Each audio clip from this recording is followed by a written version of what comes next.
The day Alice Bell rode into Harlan Creek with nothing but a worn saddle, a canvas bag, and a reputation that had traveled faster than any telegram. Joel Covington was standing in the doorway of his barn, watching three of his best cowboys fail spectacularly at breaking a steel-gray Mustang that had already put two men in the dirt and sent one to the doctor in the neighboring town of Dumas. It was the spring of 1878, and the Texas Panhandle was the kind of place that chewed through men and horses alike, spitting out only what was too stubborn to be swallowed. The wind moved across the flat land in long, invisible waves, bending the buffalo grass low and carrying the smell of cattle and dust and something wilder beneath it all. Harlan Creek was a town that hardly deserved the name a general store, a livery, a saloon with a crooked sign, and a scattering of homesteads reaching outward like fingers pressed into clay. Joel's ranch, the Covington spread, sat 2 miles east of town along a creek that ran clear in spring and trickled to almost nothing by August. He owned 1,100 acres and a debt he didn't talk about, a remuda of 30 horses he needed working before the cattle season demanded every one of them, and a reputation of his own, that of a man who ran a fair outfit but kept to himself in a way that went beyond the ordinary quiet of ranchers. His foreman, a weathered man of 50 named Burl Haskins, had stopped trying to get Joel to come into the saloon on Saturday nights 2 years ago. Joel ate his supper alone. He paid his hands fairly. He kept his ledgers clean. He did not, under any circumstances, discuss his late wife, Margaret, who had died of fever 3 winters past, or the daughter she had taken with her, born too early into a world that was not yet ready to hold her. The gray Mustang screamed and kicked and spun, and another cowboy named Tully left the corral with a limp. That was when Alice Bell rode in. She came down the main road on a short-backed bay mare that moved with the easy, swinging gait of a horse long accustomed to its rider. Alice herself sat the saddle like she had been born in it, not stiff and formal the way some riders were, but relaxed and attentive at the same time, her weight easy in the stirrups, her hands low and quiet on the reins. She wore a split riding skirt of dark brown canvas, a white shirt that had seen better days, and a battered hat with a band of braided horsehair around the crown. Her hair was dark, the color of creek-bottom mud where the water ran deep, and it was braided and pinned up under the hat with no particular elegance. She was 26 years old, and her face carried the kind of steadiness that comes from having solved hard problems repeatedly and without assistance. She pulled up at the fence line and looked at the Mustang, and then she looked at the cowboys who had given up trying, and then she looked at Joel, who was still standing in the barn doorway with his arms crossed and an expression on his face that he himself might not have been able to name. She touched the brim of her hat in a businesslike way. "I heard you have a problem horse," she said. Her voice was unhurried, the kind of voice that did not bother to be loud because it expected to be heard the first time. "I have several," Joel said. "What's it to you?" "I break horses," she said. "I'm good at it, better than those 3 were." She said it without cruelty, simply as a statement of observable fact. Tully, still nursing his leg by the water trough, made a sound that might have been offense but that he did not pursue. Joel looked at her for a long moment. In 1878, in the Texas Panhandle, a woman coming onto a ranch to hire herself out as a horse breaker was not something that fell inside the usual order of things. He was aware of this. He was also aware that the Mustang had to be broke before the drovers came through in 6 weeks, and that his best man for the job, a half-Comanche rider named Santos, had left in March to follow his family south. "What's your name?" Joel asked. "Alice Bell," she said. "Out of Amarillo before that, out of Kansas before that. I learned from my father. He broke horses for the army." "Your father's still in that business." "He died," she said, and the plainness of it was not callousness but rather the particular economy of someone who had said a hard thing so many times it had worn smooth. Joel unfolded his arms. "Get down," he said. "Let me see what you can do." She swung off the mare in one fluid motion, and handed the reins to a wide-eyed young hand named Pete without looking at him. She walked to the corral gate, looked the Mustang over with a calm and thorough gaze that seemed to take in the horse from nose to tail and draw some internal conclusion, and then she stepped inside and closed the gate behind her. What happened in the next 40 minutes was not what anyone standing along that fence expected to see. Alice Bell did not rope the Mustang. She did not try to force it into a corner. She walked to the center of the corral and stood still, her weight balanced, and she let the horse come to the edge of her attention while she appeared to give it none. When the Mustang charged her twice, she stepped aside with a small and precise movement, never hurrying, and she turned her shoulder away each time in a gesture that, to a horse, means something entirely specific about authority and calm. The Mustang began to circle. Alice turned slowly, always keeping her shoulder at the horse's flank rather than meeting its eye directly. It was the kind of horsework that looked like nothing was happening and meant everything was. Joel watched from the fence with his hat pushed back on his head. Burl Haskins came to stand beside him after a few minutes, chewing a piece of grass and watching with narrowed eyes. "Well," Burl said eventually. "Yeah," Joel said. "Where'd she come from?" says Amarillo, Burl grunted. He watched Alice approach the Mustang slowly from the shoulder, her hand extended palm down, and he watched the horse stand for it, nostrils wide but feet still. "She's good," he said. "I know," Joel said. By the end of the afternoon, Alice had a halter on the Mustang and was leading him in slow circles around the corral. It was not a broke horse that would take weeks, but it was a beginning that Joel's crew had not been able to manufacture in 3 days of trying. She came out of the corral, closed the gate, and walked to where Joel was standing. She had dust on her shirt and a cut on her hand from the rope which she had wrapped in her handkerchief without apparent concern. "I want $12 a horse and a place to sleep," she said. "I've got my own bedroll. I don't need a cook or anybody fussing over me. I'll work your whole remuda if you want, whatever needs breaking or restarting. I can have horses ready to work in 3 to 5 weeks depending on the animal." Joel looked at the cut on her hand. "That wants seeing to," he said. "I've had worse, I don't doubt it." He looked at the Mustang, who was standing at the far side of the corral looking tired and thoughtful in the particular way horses do when they've been made to reconsider their convictions. $12 a horse," he repeated. "I've got 8 that need work." $96, she said immediately, "plus room." 11 horses, actually, he said. Tully misremembered earlier. "But I'll tell you what, take them all on, and I'll give you $1 flat bonus for every horse finished in under 3 weeks. She looked at him steadily, and he had the peculiar sensation of being assessed in the way she had assessed that Mustang, thoroughly and without flattery. "Done," she said. She put her hand out and he shook it, feeling the calluses on her palm and the firm, unhesitating grip. He showed her the small room in the bunkhouse that Santos had used, separated from the main sleeping area by a plank partition. It had a cot, a nail for hanging things, and a window that faced east. She looked at it without comment, set her canvas bag down on the cot, and asked where the water was. That first week, Joel tried to stay out of her way.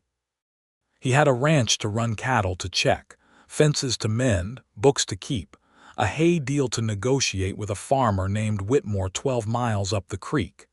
He told himself he was busy, which was true. He told himself he had no particular reason to spend time at the breaking corral watching Alice Bell work, which was less true with every passing day. The trouble was that she was extraordinary at what she did, and she did it in a way that was hard to look away from. There was no violence in her methods, none of the brutal forcing that some breakers used and that Joel had always disliked but tolerated as necessary. She worked each horse individually, reading them the way a careful man reads a contract slowly, understanding each clause before moving to the next. She talked to them, low and even, and the talking seemed less about communication and more about giving the horse something calm to listen to in the middle of its own fear.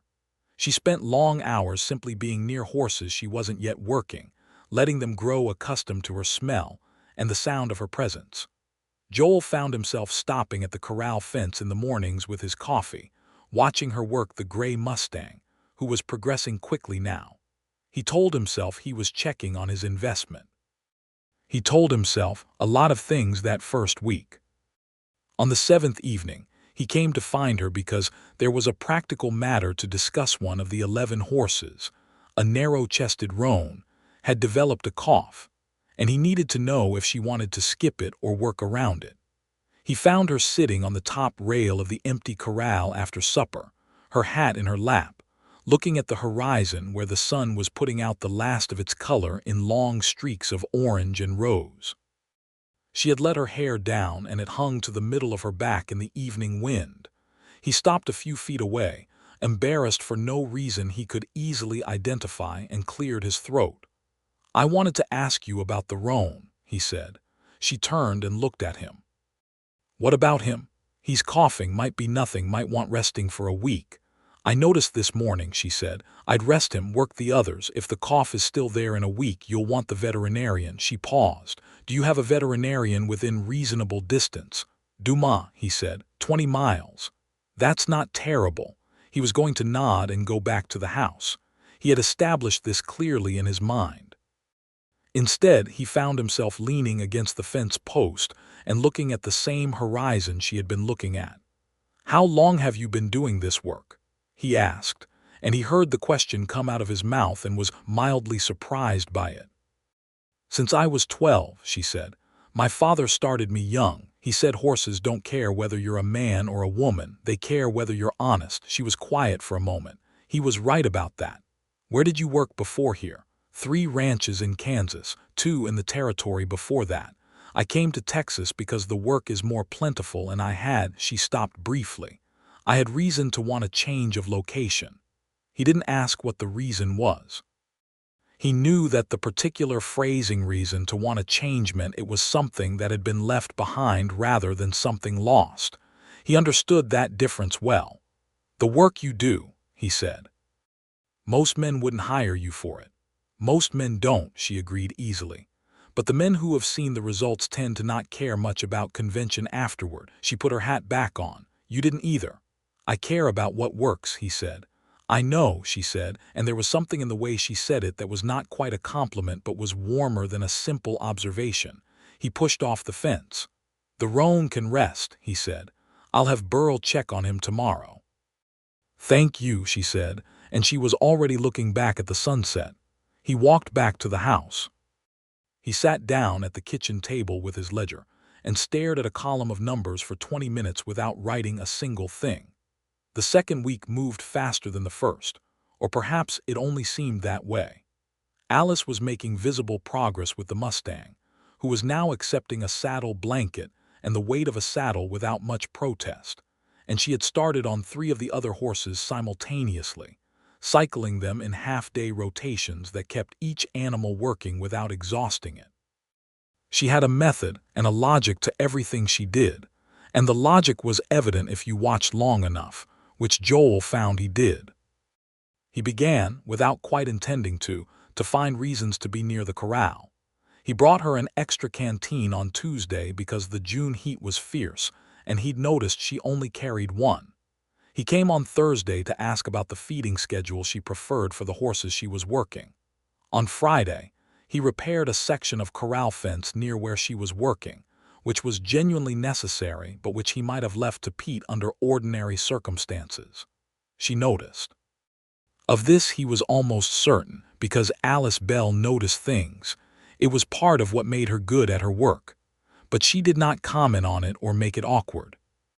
She simply talked to him when he was nearby and worked when he wasn't, and the talking, when it happened, was easy in a way he had not experienced in a long time. She had opinions about horses and cattle and weather patterns, about the relative merits of different kinds of bit and bridle, about the territorial politics that had been driving the Comanche and Kiowa off the land these past years in ways that made her visibly angry when the subject came up.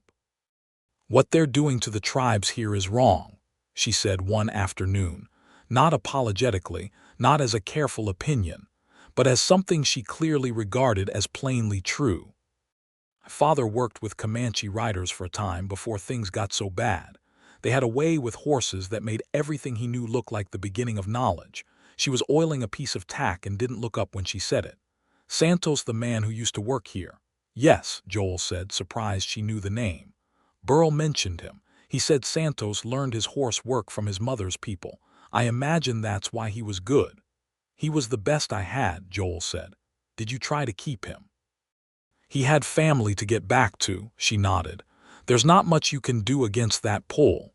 He said nothing for a moment and then he said, no, there isn't. Something in his tone made her look up then, and she looked at him with that direct and unhurried gaze, and he looked back, and it was a moment that lasted perhaps 3 seconds and felt considerably longer. I heard about your wife, she said, and he felt the old flinch in his chest, the familiar clench. I'm not trying to pry into it. I just wanted you to know I heard and I'm sorry for it. Who told you? He asked, keeping his voice even. Burl, she said, not as gossip. He was explaining why you tend to eat alone. He shouldn't have told you. He was being kind, she said. He wanted me to understand why you might seem, she paused, choosing. Careful. Joel set down the fence post he'd been unnecessarily straightening and looked off across the yard. Careful, he repeated. It's not a criticism, she said. I know, he said, which he did. It's accurate. She went back to the tack, and that was all that was said, but something had shifted in the air between them, the way the atmosphere shifts before weather comes, and they were both aware of it. At the end of the second week, a man rode onto the Covington ranch that Joel did not know, and Alice recognized immediately by the way she went very still in the corral when she saw him coming up the road. Joel was at the fence when she stilled, and he noticed it the way he had come to notice most things she did, because his attention had arranged itself in that direction without his permission. The man was perhaps 30, lean and dark-haired, with a clean shirt and a look of someone who had ridden a considerable distance and was trying to appear unhurried about it. He introduced himself to Joel as Declan Marsh and said he was looking for work. He said it to Joel, but his eyes had already found Alice in the corral. Alice came to the gate and opened it and stepped out and stood in the yard with her arms at her sides. Declan, she said. Alice. He smiled at her, and the smile was the kind that had practiced itself until it looked natural. I tracked you to Amarillo and then here. That's quite a trail. I wasn't hiding, she said. I was working. Your employer know you left 2 jobs in Kansas without a full notice. Joel looked at Alice. Alice looked at Declan. You left, she said, quietly and with a steadiness that was different from her usual calm. This was a steadiness that was being maintained against a current. That's different from me leaving. I needed time, Declan said, still smiling. You needed time for 2 years, Declan. I finally understood that you were telling me the truth about what you wanted, which was not the same thing as what you said. Joel had enough understanding of the situation by now to see the shape of it. A man who had not committed and a woman who had finally walked away, and the man who now found, too late, that he minded. He had seen this particular story before, in various forms. He had also seen enough of Alice in 2 weeks to know that she was not a woman who walked away from something without having considered it carefully. I'd like to talk to you privately, Declan said. There's nothing private left to discuss, she said. Alice, I'm at work, she said. And I'd like to continue at work. Thank you for coming. I hope the ride back isn't too hot. Declan looked at her and then at Joel, and something in Joel's face, which was quiet and neutral in the particular way of a man who is in fact paying close attention, communicated whatever it needed to communicate. Declan touched his hat, said nothing further, and rode out. The silence he left behind was full. Alice went back into the corral without explanation and began working with the gray Mustang, who was now calmly accepting a rider. She had ridden him herself for the first time that morning, and her back was straight and her hands were steady, and Joel found he did not want to go back to whatever he had been doing before. You all right? He called to her from the fence. Fine, she said, and then, after a moment, irritated but fine. It passes. Good, he said. She made a small turn with the Mustang and looked at him sideways over the horse's neck. Were you going to say something if he didn't take the hint? Joel considered the question honestly. Yes, he said. She held his gaze for a beat.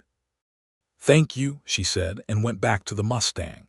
He picked up his fencing tools and walked back to the section of fence he had actually been working on before he saw the stranger ride up, and he spent the rest of the afternoon with his hands busy and his mind considerably occupied. On Sunday, the ranch was quieter.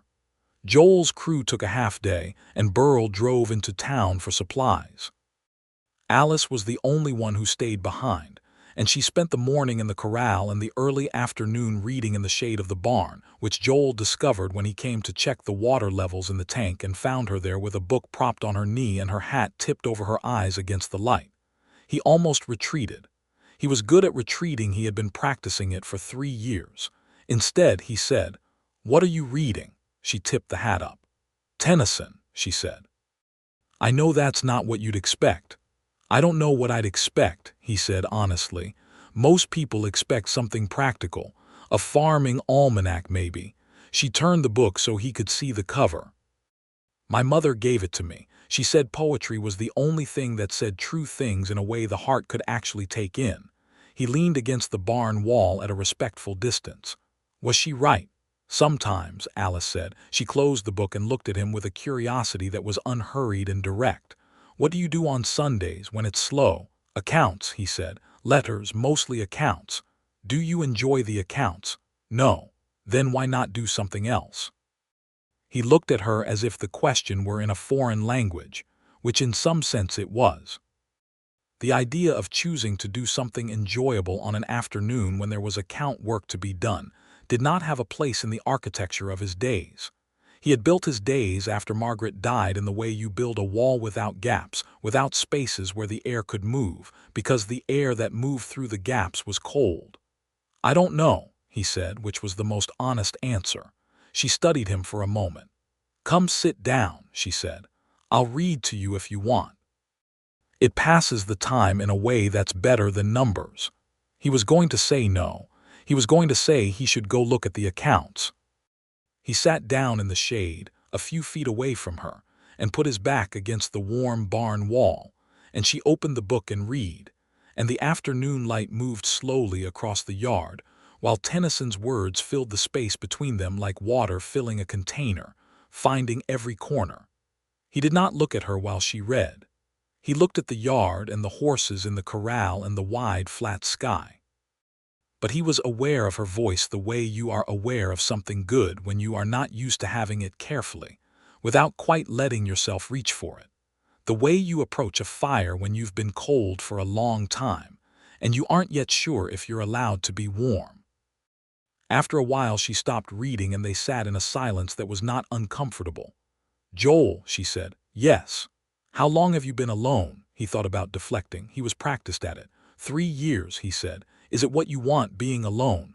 "I thought it was," he said. "And now?" He looked at her then because the question required looking.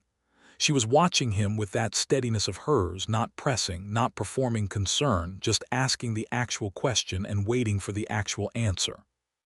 "I don't know any more," he said. She nodded slowly, as if he had said something she had been listening for without being sure she'd hear it. She did not smile, and she did not push further. She opened the book again and read another poem, and he let the words move over him, and somewhere in the afternoon he stopped building the wall and just sat. The third week brought a problem that had nothing to do with horses. A rancher named Holden Prout, who ran cattle on the land south of Joel's property, and who had been trying to buy a strip of Joel's eastern pasture land for 2 years, rode in on Wednesday with 2 of his hands, and an attitude that indicated he had decided to move from requesting to pressuring. He was a big man of 55 with a red, jowled face and the particular confidence of someone who had rarely been told no by anyone who mattered. He found Joel in the yard, and he found Alice at the corral, and he found the sight of Alice at the corral objectionable, which he communicated by not quite looking at her, and addressing his remarks to Joel as if she were a piece of equipment. "Covington," he said, "I've come to make you a serious offer on that east strip. 400 acres at $3 an acre. I've told you I'm not selling, Joel said. That land's not giving you anything. It will when I expand the herd, Joel said, which I intend to do. With what money? You've got a woman breaking your horses, which means you couldn't keep decent hands. Prout said this without inflection, as if it were a reasonable observation rather than a small cruelty, and he still did not look at Alice. Joel felt something tighten in his jaw. Miss Bell is the best horse breaker I've hired in 10 years of ranching, he said, and the state of my finances is not your business. I could make it my business, Prout said, and there it was, not quite a threat but the shape of one. Joel looked at him steadily. You could try, he said, with the quiet of a man who has nothing to prove and knows it. Ride out, Holden. I'll tell you when that land's for sale, and it won't be today. Prout looked at his hands, then at Joel, then finally at Alice, a dismissive sweep of the eyes that dismissed and catalogued and moved on. Alice met his gaze without expression. He rode out. Joel came to the corral fence. I'm sorry about that, he said. You didn't do it, she said. He was rude. He was rude and wrong, she corrected with a small, dry edge that made Joel almost smile. About both things, the land and the work. She looked at him. Are you in trouble with money? Nothing I can't manage, he said. She accepted this and went back to the horse she was working, a stocky bay with a stubborn streak that she had been patiently dismantling for 4 days. But Joel noticed that she glanced toward the road once after Prout left, and the glance was the same quiet assessment she gave everything, and he had the sense that she was filing the situation away and thinking about it. That evening, she knocked on the back door of the ranch house, which was something she had not done before. He opened it, surprised, and found her standing in the last of the daylight with a piece of paper folded in her hand. I did some rough calculations, she said. I don't want to overstep. He opened the door wider. Come in. She came into the kitchen, which was clean and spare in the way of a room that only one person used, and that person didn't much care about comfort. She put the paper on the table. She had written out, in a clear and careful hand, a rough accounting of what the 11 horses would be worth fully broke versus as they stood now, compared to what he was paying her, and a note about the timing relative to the cattle drive season. If I get the last of them done in the next 2 weeks, which I think I can, she said, you'd be ahead enough that the East pasture discussion becomes something you can shut down permanently. A working remuda that size makes the expansion viable. She tapped the paper. It's only rough, I don't know all your numbers. He sat down and looked at the paper. She had good arithmetic, clear reasoning, and she had done this because she was trying to help, not because it was her job to help. It was the kind of thing that a partner did, not a hired hand. He looked up at her. She was standing with her arms folded, not with her usual easy composure but with something slightly more careful. She was aware, he saw, that she had come into his house and put her nose into his business, and she was watching to see if that would be unwelcome. Sit down, he said. She sat across from him. This is good thinking, he said, gesturing at the paper. I had a long time at supper to think, she said. Why? Because I don't want to leave before the work is done, she said, and I don't want you to have to sell land you shouldn't sell. Why do you care about that? He asked, and it came out more openly than he intended. She was quiet for a moment. I think you know why, she said. The kitchen was warm with the residual heat of the day, and a moth was hitting itself against the lamp glass in the patient, foolish way of moths, and they were looking at each other across a kitchen table covered in a piece of paper full of calculations. And Joel Covington, who had been building a wall for 3 years, felt several more sections of it come down. Alice, he said. Joel, she said, and the way she said his name was different from the way anyone else said it, straightforward, with no performance of anything, just the word itself, which in her voice seemed to mean something additional. He stopped. He started again. I'm not good at this, he said. I haven't been good at it for a long time. I don't want to. He was aware that he was using the word don't in a way that was primarily about fear and was labeling it as other things. I know, she said gently. I'm not asking you to be anything you're not ready to be. She paused. I'm just telling you I'm here for however long the work lasts, After that, I don't know. After that, he said carefully, maybe the work doesn't have to be over. She held his gaze. The moth continued its campaign against the lamp glass. Outside, one of the horses moved in the corral, a soft thudding of hooves on packed earth.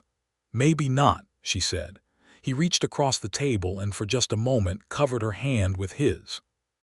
Her hand turned under his and held it back, and they sat like that for a breath or two, and then she withdrew her hand and stood up and said she should get back before it was full dark, and he walked her to the door, and she went out into the blue evening, and he stood in the doorway watching her go across the yard to the bunkhouse, and he did not go back inside for a long time. The fourth week was when things became something that neither of them had a convenient word for. He found himself at the corral every morning, and it stopped being an accident or an excuse. He brought coffee for both of them, which Burl noticed with a carefully maintained lack of expression. Alice was working the last 3 difficult horses now, including the roan, whose cough had cleared up, and she was pushing long hours because she wanted to make the bonus schedule she'd set herself. And Joel found himself doing things he hadn't done in years, small things that cost nothing except the lowering of the wall. He fixed the broken shutter on the window of her room in the bunkhouse without being asked. He made sure there was always a good lamp near the corral, so she could work in the last of the evenings. He came home from town one Thursday with a tin of decent coffee. The ranch usually bought the cheap kind, because she had mentioned once, without complaint, that she missed good coffee. She noticed each of these things the way she noticed everything, quietly, without making theater of it. But she thanked him, each time, in a way that was direct and warm and that accumulated in him like something slowly filling. They began eating supper together on the evenings when it was just the two of them, which became most evenings, because Burl took his meals with the other hands in the bunkhouse.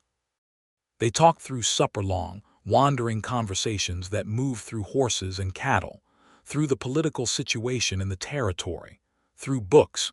She had 3 in her canvas bag, and had read all of them multiple times. Through what she remembered of Kansas and what she liked about Texas despite its heat. Through what he remembered of coming to this land with Margaret 10 years ago and what he had built since.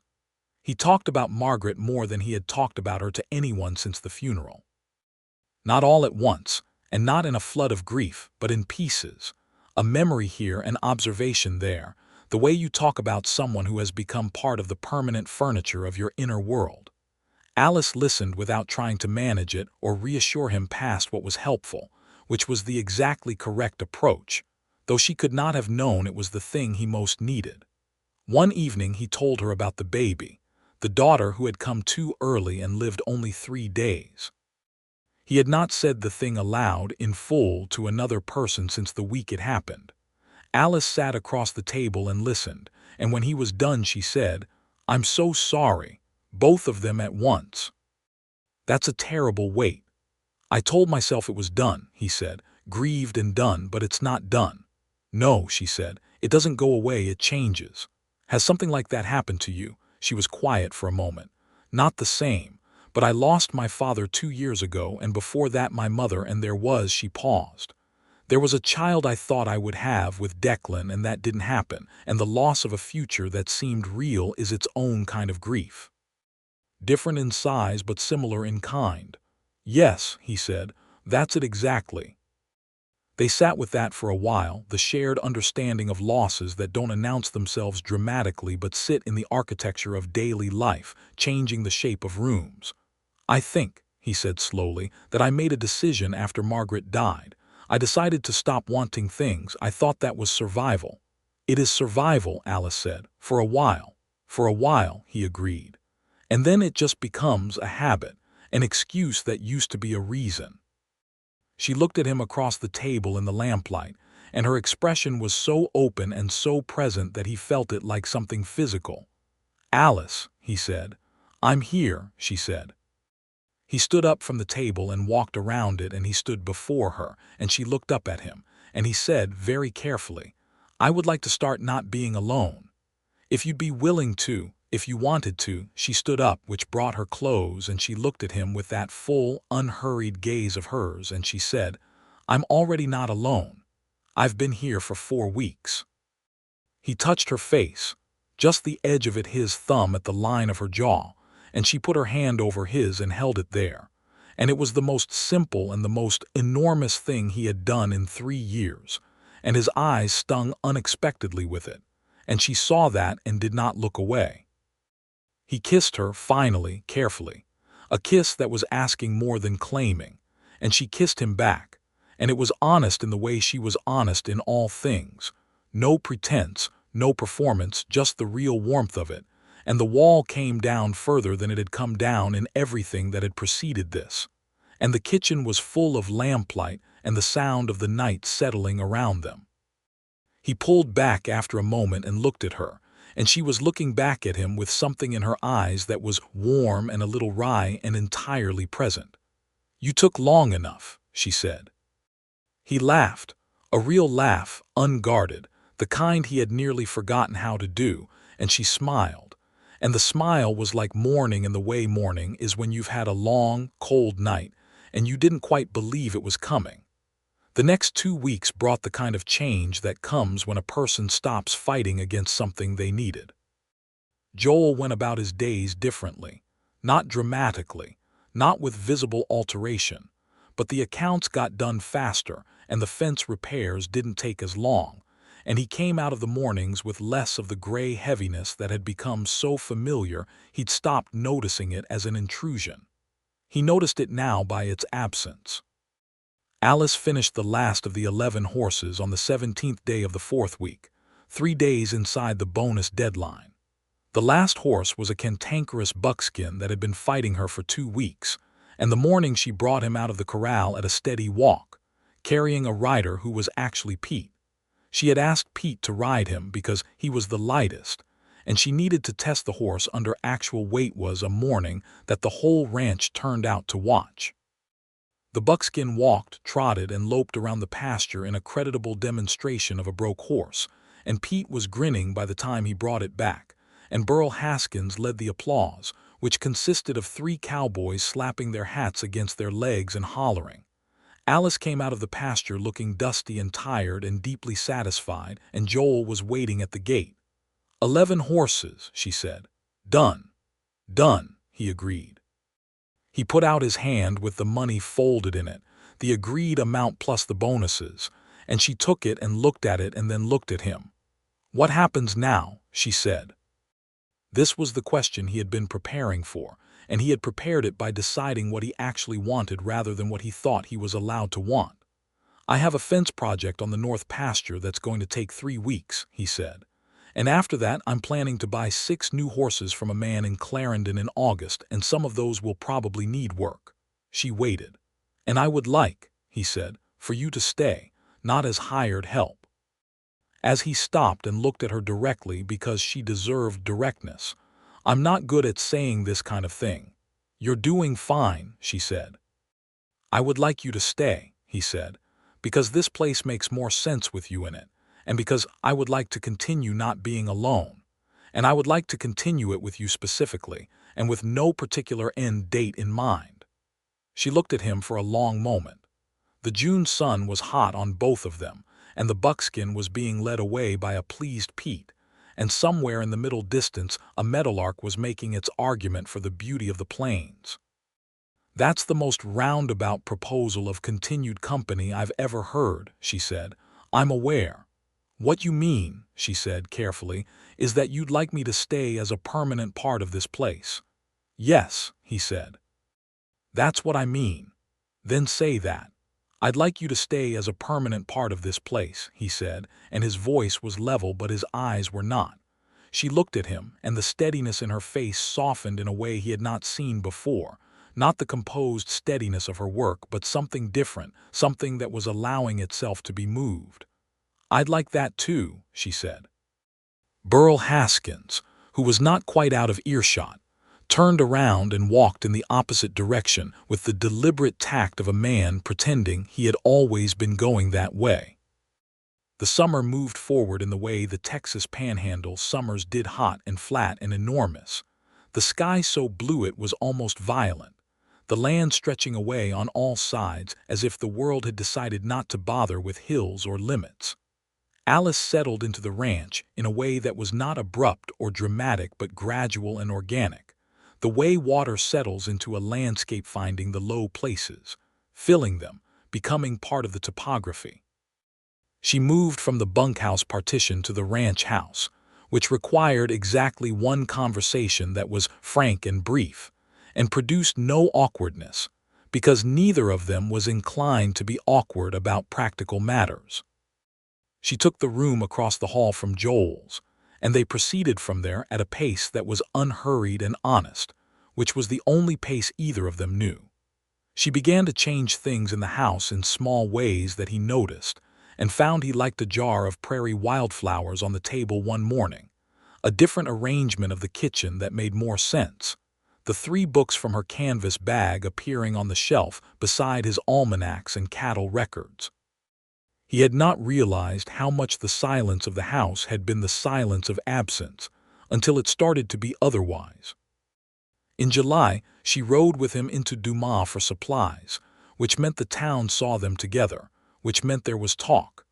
Joel was aware of the talk and did not care about it in any significant way. Alice was even less interested in the opinions of people who had not asked for the trouble of forming an opinion about her life.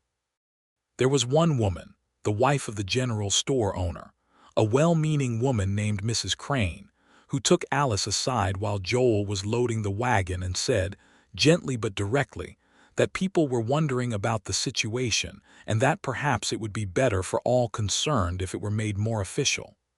Alice looked at Mrs. Crane with the particular patience of a woman who has been managed by well-meaning people before and has learned that the cleanest response is honesty. I appreciate the concern, she said, but my situation is between me and Joel Covington and we're managing it fine. Mrs. Crane looked uncertain. People will talk, she said. Let them, Alice said, and went back to help with the loading. She told Joel about it on the ride home without particular agitation, just as information. He listened, and when she was done he said, she's not wrong that people will talk. I know. I'd like it to be more official, he said. Alice looked at him. The wagon rolled through the afternoon heat with a slow, rocking steadiness. Is that you agreeing with Mrs. Crane, she said, or is that you saying something you want to say? Both, he said. I want to marry you, Alice, if you'll have me. The wagon continued to roll.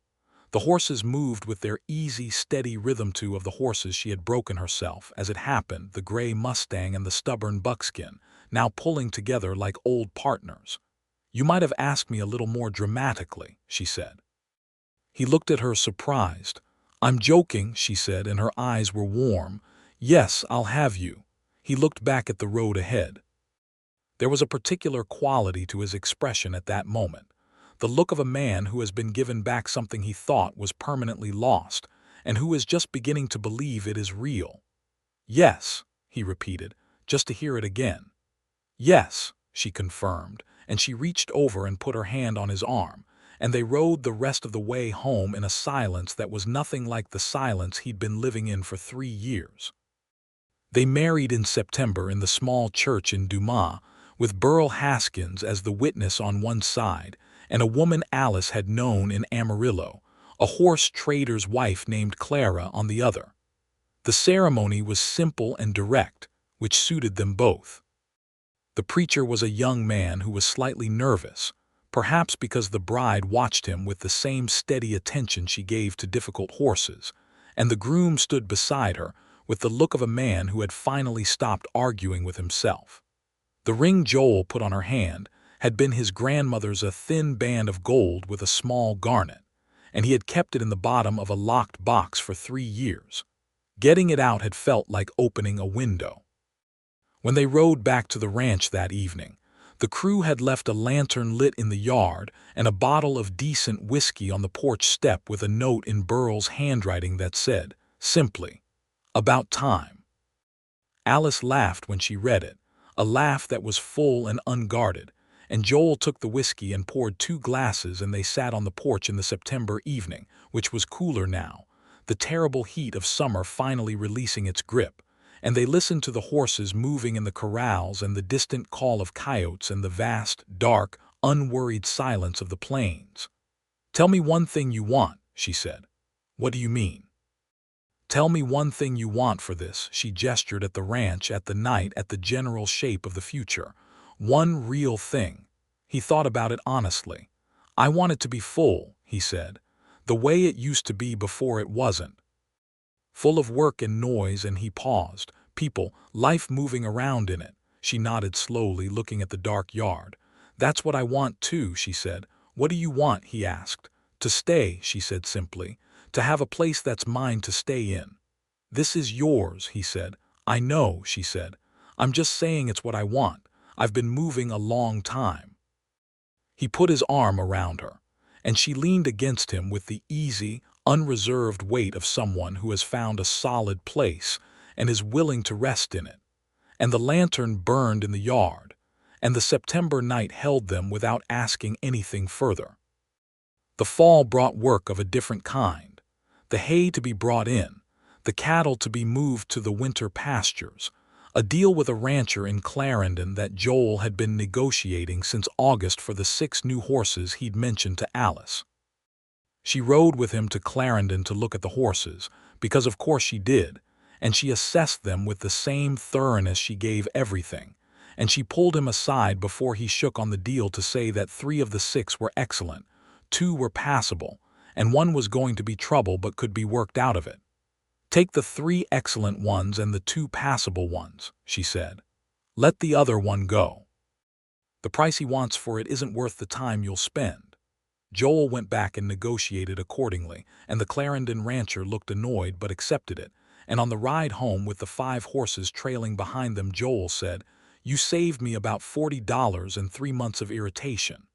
"You're welcome," she said, with a warmth that was laced with the dry humor he had come to love. "I should bring you on every deal I make," he said. "I'll want a percentage," she said. He smiled.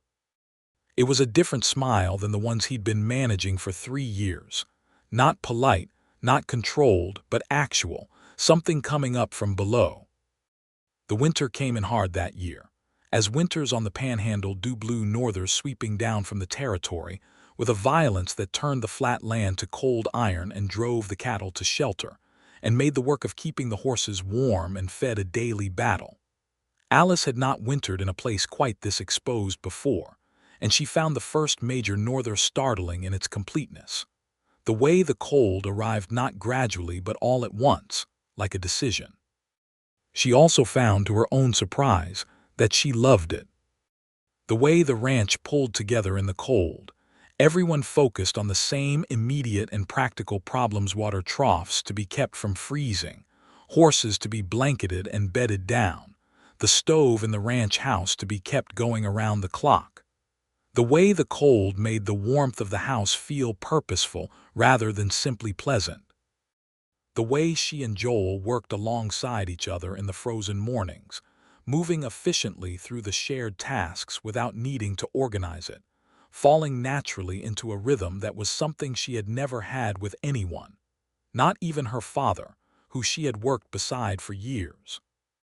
There was one morning in January when a norther hit before dawn, and they were both up and in the barn before 5, lanterns in hand, moving through the horses with the careful attention of people who know exactly what the cold can take.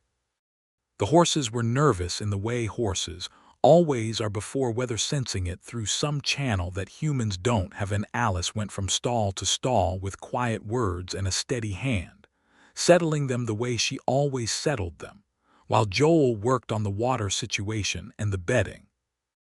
They worked for 2 hours without stopping, and when it was done and the horses were as secure as they could be made, they stood together in the barn doorway and looked out at the norther, which was laying the grass flat and driving snow across the yard in white sheets.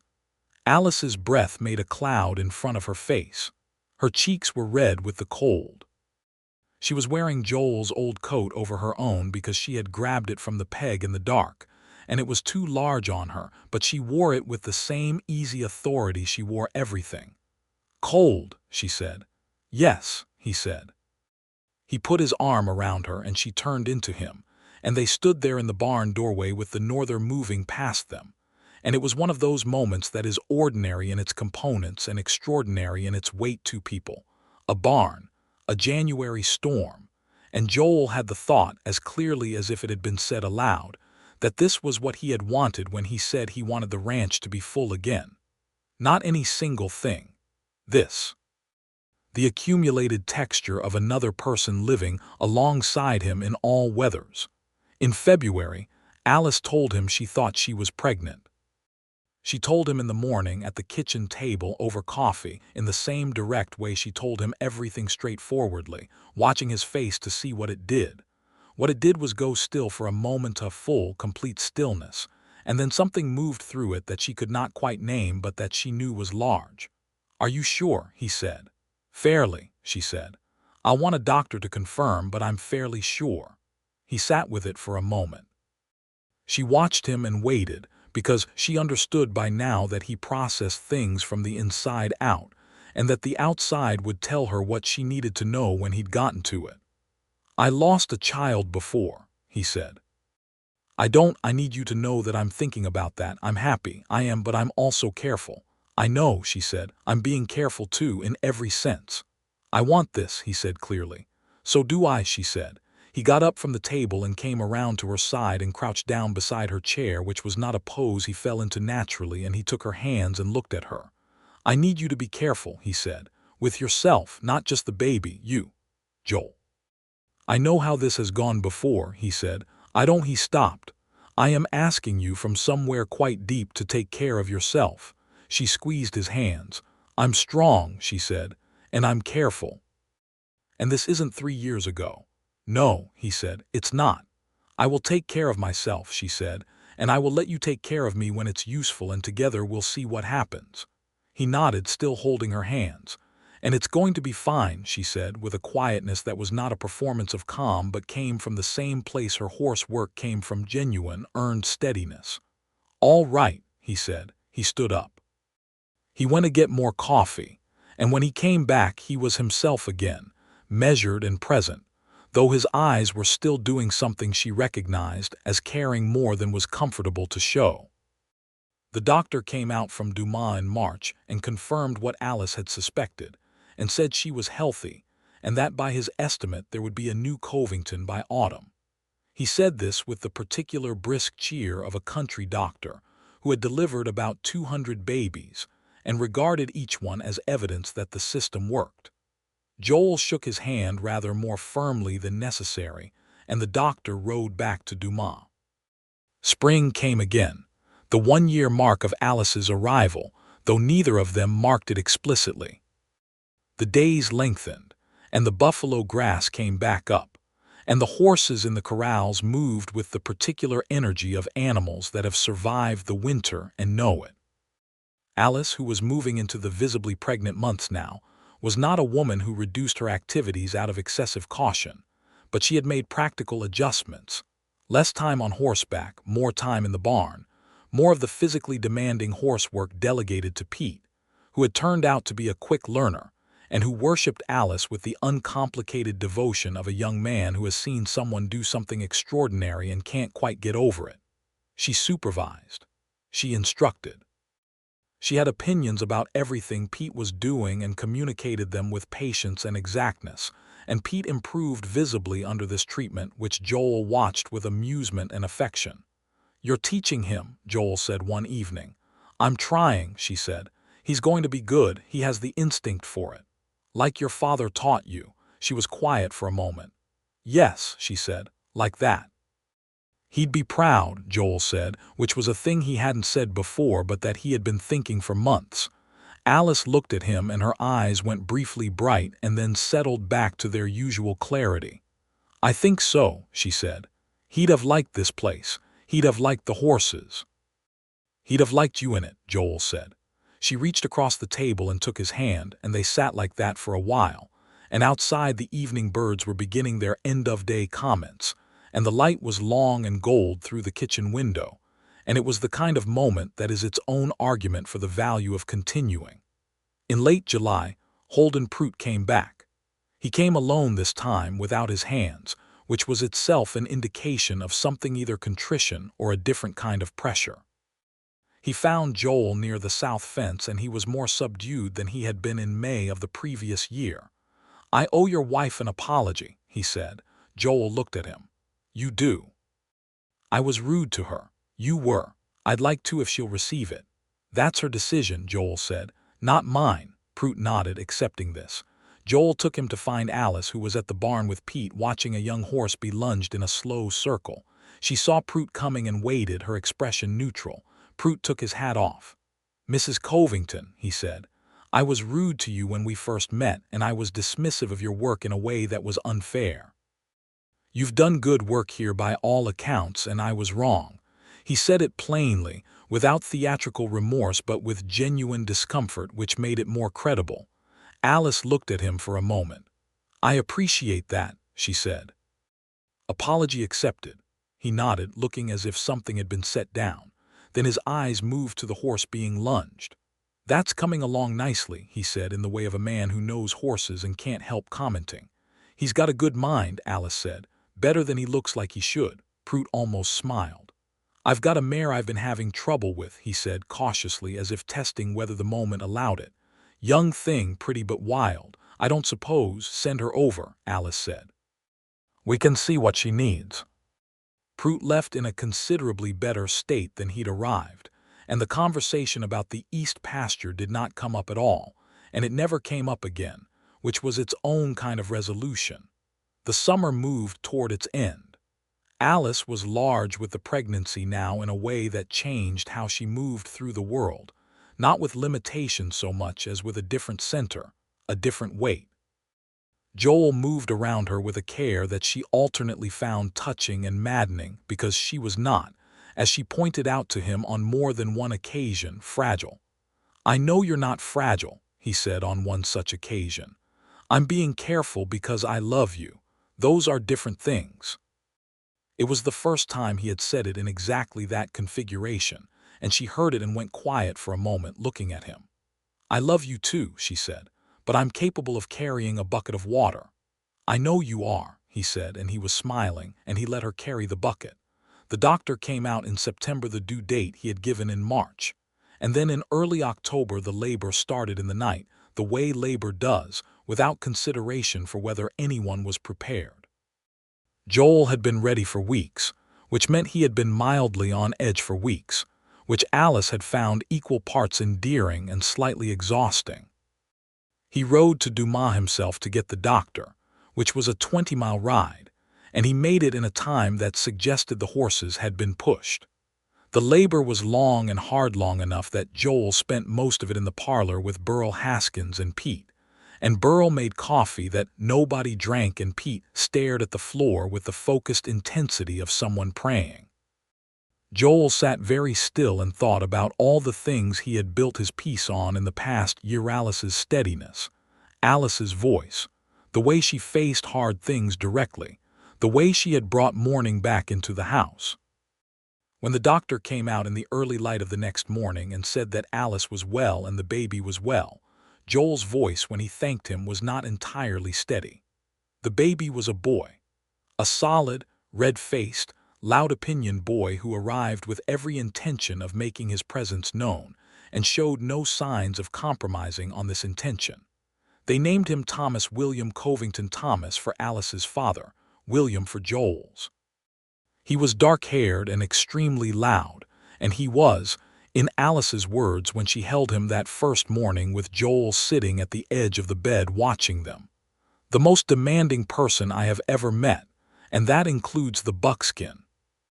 Joel laughed, and the laugh was easy and unguarded, and he reached over and put his hand on the baby's head, that warm, perfect dome of his son's head, and his eyes were wet, and he did not hide it. "Hello, Thomas," he said. Thomas made an elaborate complaint about something and then fell abruptly asleep, as babies do. Alice looked at Joel over the baby's head, and her face was exhausted and radiant and entirely herself, and she said, "We did this." "You did most of it," he said. "You were very heroic in the parlor," she said, with the dry warmth he loved.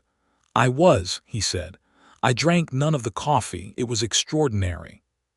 She laughed, quietly so as not to wake the baby, and he moved from the edge of the bed to sit beside her, and she leaned against him, and they looked at their son, who was sleeping with the absolute certainty of someone who has never doubted he would be welcomed.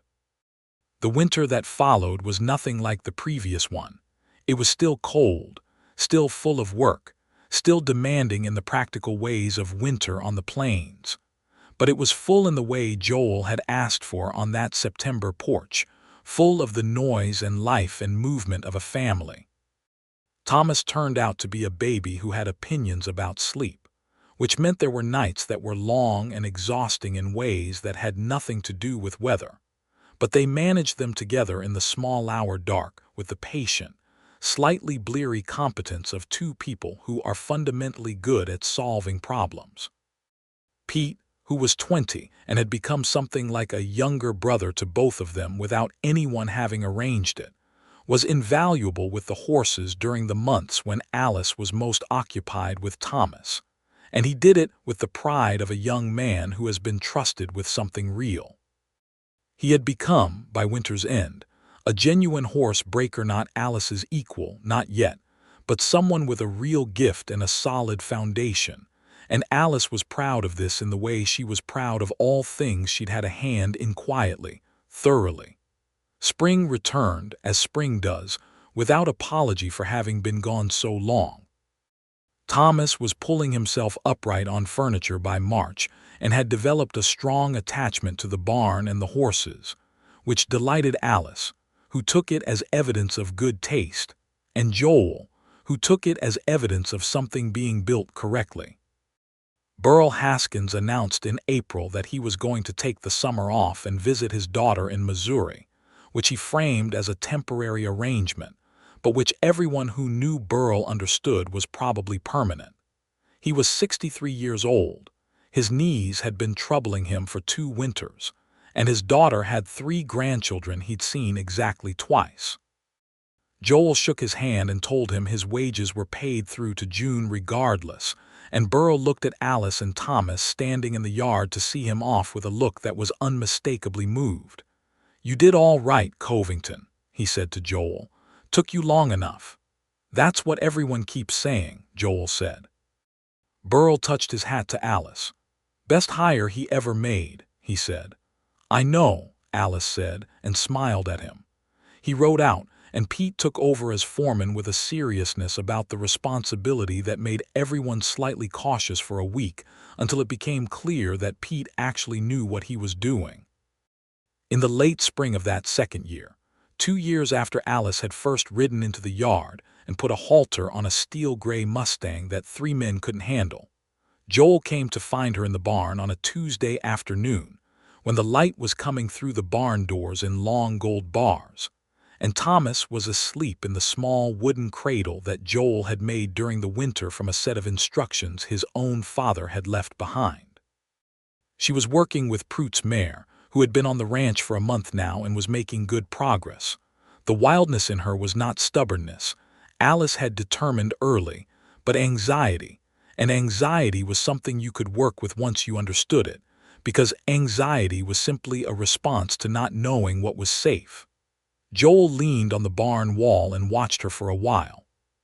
She had her back to him, working with the mare in the long aisle of the barn, and she was talking to the horse in the same low, even voice she'd used that first day in the corral, and the mare was listening with her ears soft and her neck dropped, which in horses means trust being extended. "She's coming along," he said. Alice turned, unsurprised by his presence. "Another 2 weeks," she said. "Then Prute can have her back. He'll be pleased." "She's a good horse," Alice said, giving the mare a final pat and stepping back. She just needed someone to show her there were safe things in the world. The statement landed between them with a resonance that she had probably not intended, or perhaps had intended exactly. He could never quite tell with Alice, who said what she meant with such precision that sometimes what she meant was 2 things at once. He crossed the barn and stood beside her, and they both looked at the mare, who had gone back to her hay with the ease of a horse that has decided the present moment is fine. "I've been thinking," he said. About the east pasture," he said. "I want to build a proper breaking corral out there. A real setup covered for weather with proper panels, room to work multiple horses at once." He paused. "If we're going to do this as a real part of the operation." She turned to look at him. "We." "You," he said. "With Pete. I've been thinking the horse breaking should be a proper business, not just for the ranch, for other ranches. You're good enough, Alice. You could take clients like Prout on a regular basis, build something out of it." She looked at him for a long moment with the expression she wore when she was genuinely thinking something through. "That's a real idea," she said. "I know. It would take investment. I've done the numbers," he said. "We can do it." "The we in that sentence," she said slowly. "Is that you, me, and Pete?" "Yes." She looked back at the mare, and then she looked at Thomas in his cradle at the back of the barn, asleep with the total conviction of the very young, one small fist curled beside his cheek. "Yes," she said. "Let's do it." They broke ground on the new corral in June. It was a proper setup. Joel had ordered good lumber, and Pete turned out to have an unexpected talent for construction, and the whole thing went up over 3 weeks of concentrated work. The covered section gave shade in the summer heat and shelter in winter. The panels were solid and high. There was a tack room at one end with enough storage for proper tools. Alice stood in the middle of the completed corral on the last day of construction and turned in a slow circle, looking at all of it. "What are you thinking?" Joel asked. "I'm thinking my father would have given anything for a setup like this," she said. "He spent his whole life making do with whatever was available. And now?" Joel asked. She looked at him across the space of the new corral, this man who had been so careful for so long, who had buried his capacity for hope in a grave he kept very neat, who had hired her to break horses and then spent months arguing with himself about whether he was allowed to be glad she was there. "Now I have everything I need," she said. He crossed the corral to her, the packed earth soft under their boots, the afternoon light falling at an angle that made everything look like a painting of itself. And he put his arms around her, and she put her arms around him, and they stood in the middle of their new corral, and she pressed her face briefly against his chest and felt his arms tighten, and neither of them said anything because there was nothing left to say that hadn't been established. Thomas, who was being carried on Pete's back in the yard because Pete had decided the baby needed to observe the completed work, made a commanding sound from this vantage point. They both looked over. Pete was holding the baby up so he could see the corral, and Thomas was waving one arm in a way that could be interpreted as enthusiastic approval. "He likes it," Pete said. "He likes everything," Alice said. "He's very opinionated about liking things." "He gets that from you," Joel said. She looked up at him. "He gets that from both of us," she said. He conceded this with a nod and a small smile that was entirely genuine, and they walked out of the new corral together toward where Pete was waiting with Thomas. And the afternoon moved around them with the quality of days that have been properly filled, days that have nothing missing, days that are complete. The horse-breaking business grew steadily through that summer and into the fall. The first outside client after Prout was a cattle rancher named Hargrove from 20 miles north, who had heard about Alice's work from Prout himself over a hand of cards in Dumas. Then a small outfit from near the New Mexico border sent 2 horses east by wagon. Then a letter arrived from a ranch manager in Clarendon, the very town where Joel had bought his 5 horses, asking about rates and availability. Alice and Pete worked the corral methodically, building a reputation that moved through the ranching communities of the Texas Panhandle on the informal but extraordinarily efficient network of men who talked to each other about cattle and horses and weather, and who trusted specific sources of information. Alice Covington, and she used the name fully now, without self-consciousness, was the source of information on difficult horses. She had good instincts, she was fair on price, and she got results. Joel watched his wife build something new out of what she had always been, and found it among the most satisfying things he had ever witnessed. He helped where he could with the business side of it, keeping records, managing correspondence, and stayed out of the way where his help wasn't needed, which was most of the actual work. He had long since learned that the best thing he could offer Alice in her work was his confidence in it, which he had in full measure. Thomas grew as children do, faster than you expect and slower than you fear. By the following spring, he was walking, which on a working ranch required a certain vigilance that occupied Joel in a new and specific way. Thomas was drawn to the horses with an attraction that seemed less learned than innate, and watching him toddle toward the corral fence with his small hands outstretched was the kind of thing that required a parent to be paying attention. Alice handled it with her usual calibrated balance, not fearful, but present. She let Thomas near the quietest horses under close supervision, let him feel the warmth of a horse's muzzle on his palm, let him understand from very early that these were living things deserving of a particular kind of regard. "He's going to be good with them," Pete said one afternoon, watching Thomas, under Alice's supervision, pet a placid older mare with both hands. "He already is," Alice said. By the time Thomas was 2.5, the Covington horse operation was receiving enough outside business that Joel had to hire additional help, a young woman named Fern who had come up from San Antonio and was not a horsebreaker, but could handle the administrative work and free Alice to focus on the corrals. And Pete had taken on an apprentice of his own, a 16-year-old boy from town named Harry who cleaned stalls and watched everything with hungry eyes. The ranch had, in 3 years, become what Joel had asked for on that September porchful. Full of work and life and noise and purpose, full of a particular kind of organized energy that comes when people who are good at things do those things together and trust each other with the doing. There were hard parts, of course, because hard parts are not optional even in lives that are fundamentally good. There was a sickness that went through the horses one winter, a respiratory illness that killed one of the best animals in the remuda and left 3 others weakened for months. And the grief of losing a horse you have worked and cared for is a specific and real grief. And Alice sat in the barn on the night the first one died and was very quiet for a long time. Joel sat with her. He did not try to mitigate it or reason her out of it. He just sat beside her in the barn where the lamp made a small circle of light in the large dark, and she leaned against him, and eventually she said, "He was a good horse." "He was," Joel said. "I hate this part," she said. "I know." After a while she stood up and went to check on the remaining sick horses and spent another 2 hours making sure they were comfortable, and Joel helped, and they did not go back to the house until well past midnight.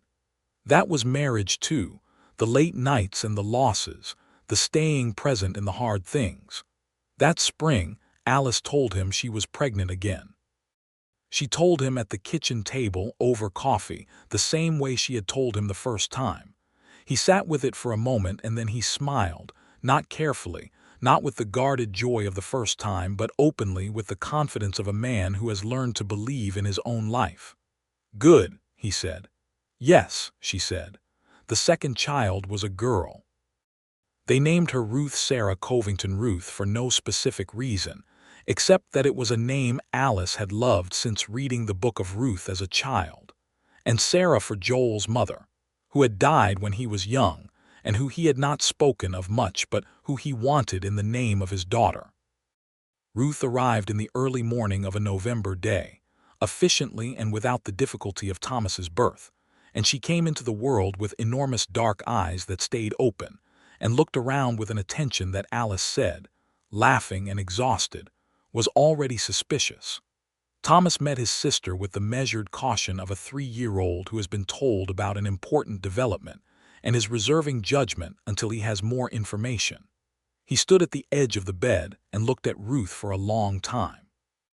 "Small," he said. "Yes," Alice agreed. "Loud," he said when Ruth opened her mouth. "Also yes." He seemed to accept this. He patted his sister's foot, which was the only part of her within reach, with a gentleness that made Joel's throat tight, and then he asked Pete to take him to see the horses, which was his preferred activity in all circumstances, and Pete complied. Joel sat beside Alice on the edge of the bed, the baby between them, the November morning light coming through the window at an angle that made the room feel warm despite the cold outside. "Two," he said. "Two," she agreed. "If someone had told me 3 years ago," he began. "Joel," she said gently. "I know," he said. "I'm not going to be mournful about it. I'm just—" He looked at her and at Ruth, and through the window at the yard where Thomas could be heard making his strong views known about something to Pete. "I'm grateful," he said. "That's all, grateful that you rode in." "I rode in for the horses," she reminded him. "I know," he said. "That's what makes it better." She looked at him, and her expression was the same one he had first seen in the barn doorway on her second Sunday at the ranch, not composed, not managed, but genuinely moved. "I'm grateful too," she said. "This is what I was looking for. I didn't know what it looked like, but this is it."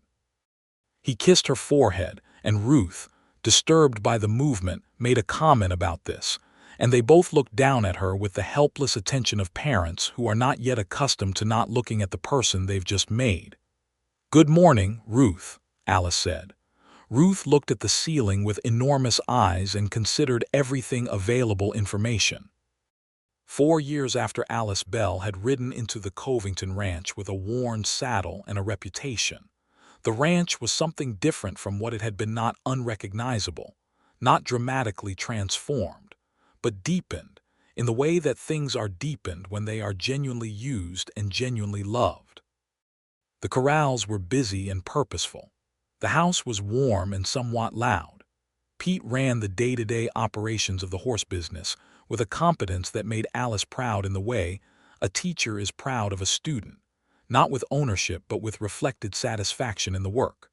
Holden Pruitt had become a steady client, and in the way of the plains, where proximity and mutual respect eventually overcome most obstacles, something closer to a neighbor who could be relied on.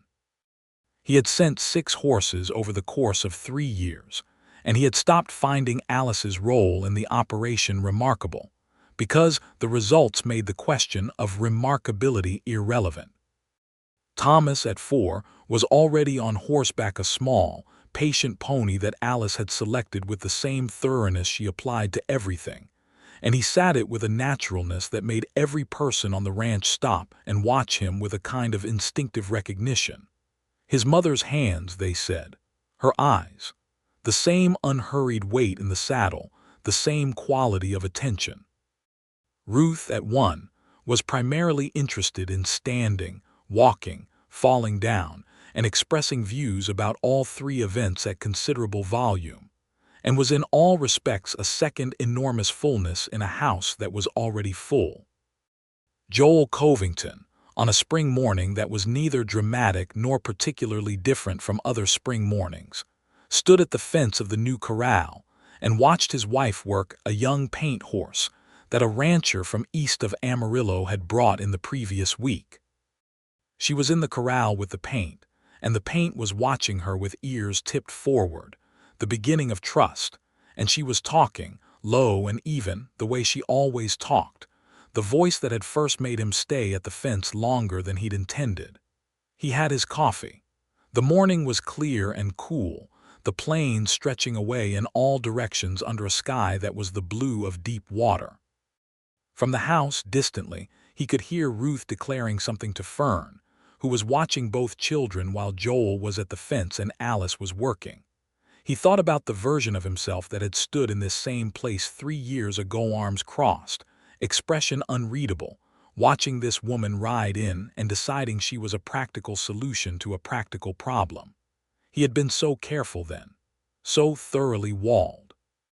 She glanced up and saw him and smiled, just briefly, the particular smile she gave him across distances, unguarded and warm and entirely personal, a smile that was for him specifically, and that no amount of time had made ordinary.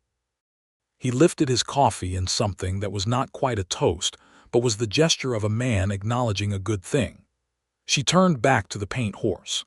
The morning continued, the horses in the corral, the children in the house, the planes holding everything steady beneath the enormous sky, and it was a morning made of the exact fabric of the life he had asked for without quite knowing he was asking, and it was complete. He stayed at the fence until his coffee was finished, and then he went to help with the paint, because the work was there to be done and the work was good, and beside him was the person he wanted beside him, and the day was full and the day was his.